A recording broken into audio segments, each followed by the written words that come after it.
খলিফাতুল মুসলিমিন ওমর ইবনুল খাত্তাব রাদিয়াল্লাহু তাআলা আনহুর জামানার কথা বলে ইনশাআল্লাহ আমি আলোচনা ইতি টেনে দেব। খলিফাতুল মুসলিমিন ওমর ইবনুল খাত্তাব রাদিয়াল্লাহু তাআলা আনহুর জামানার কথা। তিনি এর অভ্যাস ছিল, তিনি যখন খলিফায় দায়িত্ব নিয়ে নিলেন, খলিফায় দায়িত্ব নেওয়ার পরে তিনার একটা অভ্যাস ছিল, প্রতিদিন তাহাজ্জুদের নামাজ আদায় করিয়া ওই গভীর রজনীতে মদিনার অলিতে গলি দিয়ে তিনি ঘোরাফেরা করতেন। একদিনের ঘটনা, খলিফাতুল মুসলিমিন ওমর ইবনুল খাত্তাব রাদিয়াল্লাহু তাআলা আনহু তিনি ঘর থেকে বের হইয়া তাহাজ্জুদের নামাজ শেষ করে ঘর থেকে বের হইয়া মদিনার অলিতে গলিতে ঘুরছিলেন। কার কি অসুবিধা ছদ্মবেশ নিয়ে তিনি নিজে নিজে ঘোরাফেরা করছিলেন। হঠাৎ করিয়া ঘুরতে ঘুরতে একটা গেটের সামনে দাঁড়িয়ে গেলেন। দাঁড়িয়ে আছেন, পিছন থেকে একজন ডাক দিয়ে বলে, কি ব্যাপার, হঠাৎ এখানে দাঁড়িয়ে গেলেন কেন? খলিফাতুল মুসলিমিন ডেকে বলে, আমি যা শুনতে পাই তুমি কি শুনতে পাও? হ্যাঁ, অবশ্যই শুনছি। এই ঘরের মধ্যে থেকে দুইজনের কথা আসছে কানে, আস্তে আস্তে ফিসফিসানি কথা। খলিফাতুল মুসলিমিন ডাক দিয়ে বলে, চুপ থেকে যাও, খবরদার কথা বলবা না, শুধুমাত্র শুনে যাও তারা কি বলে, এই কথাগুলো শুনে যাও। এবার দুইটা মহিলার কথা, একজন মা আর একজন মেয়ে।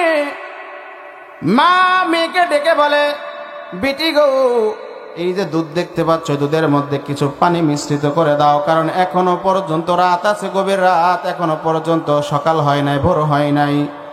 এই দুধের মধ্যে পানি মিশাইলে কেউ দেখতে পারবে না, এমনকি পৃথিবীর কোনো মানুষও দেখতে পারবে না। আমার মুসলমান ইমানদার, আল্লাহকে কেমন ভয় করতে হবে এই কথা বলে ইনশাআল্লাহ আমি ক্ষান্ত হব। ও মুসলমান ইমানদার, এক পর্যায়ে মা যখন এই কথা আবদার করে ফেললো, মেয়ে ডাক দিয়ে বলে, মা গো, না না না, এমন কাজ আমি করতে পারবো না। মা আবার ডাক দিয়ে বলে, কেন করতে পারবে না? জানো না মায়ের হুকুম মানতে হয়। মেয়ে ডাক দিয়ে বলে, অন্যায় হুকুম করলে মায়ের হুকুম মানা জায়েজ না। সুবহানাল্লাহ বলেন। মেয়ে যখন এই কথা বলছে, এবার এক পর্যায়ে দুইজনের কথোপকথন হচ্ছিল, এমন এক পর্যায়ে আসছে তর্ক বিতর্ক শুরু হয়ে গেল। তর্ক বিতর্ক হতে হতে এক পর্যায়ে মা ডাক দিয়ে বলে, কি ব্যাপার, কেন তুমি দুধের মধ্যে পানি মিশাইতে চাও না? মেয়ে ডাক দিয়ে বলে, মা গো, তোমার কি মনে নাই খলিফাতুল মুসলিমিন কি বলেছে? কি বলেছে? আল্লাহর চোখ ফাঁকে দেওয়া যায় না, দুনিয়ার সমস্ত মানুষের চোখ ফাঁকে দেওয়া যায়। মা গো, এই গভীর রজনীতে আমাদের আশেপাশে কেউ না থাকতে পারে, কিন্তু মা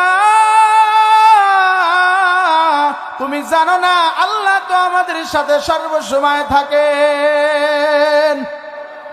মা গো, তুমি জানো না আমরা পৃথিবীর সব মানুষের চোখ ফাঁকে দিতে পারবো, কিন্তু আমার মা আমার আল্লাহর চোখ ফাঁকে দিতে পারবো না। এই কথাটা শোনা মাত্র খলিফাতুল মুসলিমিনের অন্তরটা ভরে গিয়েছে। খলিফাতুল মুসলিমিন এক পা দুই পা করে রাজদরবারের দিকে চলে গিয়েছে। যাওয়ার পরে ডাক দিয়ে বলে, সৈন্যকে ডেকে বলে, সকাল হয়ে গেল।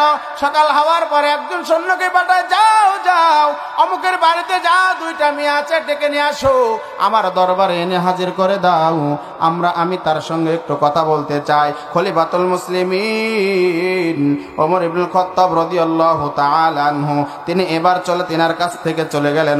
ওই যে দুইজনকে ডেকে আনা হলো। ডেকে আনার পরে ডাক দিয়ে বলে, ও মেয়ে, তুমি কি করো? আমি কিছুই করি না। এবার মাকে ডাক দিয়ে বলে, তোমরা রাতের বেলা যে ঝগড়া করেছো, ঝগড়া আমি শুনেছি। এবার ডাক দিয়ে বলে, কি ঝগড়া করেছি, কিভাবে শুনলেন? আমি যেইভাবে শুনি না কেন তোমরা তো জানো না, আমি শুনেছি। তবে মেয়ে, তোমাকে একটা কথা বলি গো, তোমার কথায় আমার দিলটা বড় ভরে গিয়েছে। আমি একটা প্রস্তাব দেই, এই প্রস্তাব তুমি কি রাজি? মেয়ে ডাক দিয়ে বলে, কি প্রস্তাব বলেন? এ যুবক ভাই, আপনারা কি সেই প্রস্তাবটা কি জানতে চান নাকি? সবাই কি জানতে চান? কারা কারা জানতে চান তো হাত তুলে দেখান। লিল্লাহে তাকবীর। কে হাত না মানে? লিল্লাহে তাকবীর। এ যুবক ভাই, হাত নামাবেন না, প্রস্তাব কিন্তু আমি দেব, অবশ্যই প্রস্তাবটা দেব। কি প্রস্তাব দিলেন ওমর? এত বড় জগৎ বিখ্যাত একজন খলিফাতুল মুসলিমিন কি এমন প্রস্তাব দিলেন এই যুবতীর কাছে, আমার আপনার জানার দরকার আছে না নাই? এমন প্রস্তাব কিন্তু আমরাও যুবকের কাছে দেব, ঠিক আছে তো ইনশাআল্লাহ? যুবক ভাই, তাহলে আসো, এই প্রস্তাব আমরা শুনতে অবশ্যই কিন্তু রাজি, আমিও বলে যাব ইনশাআল্লাহ।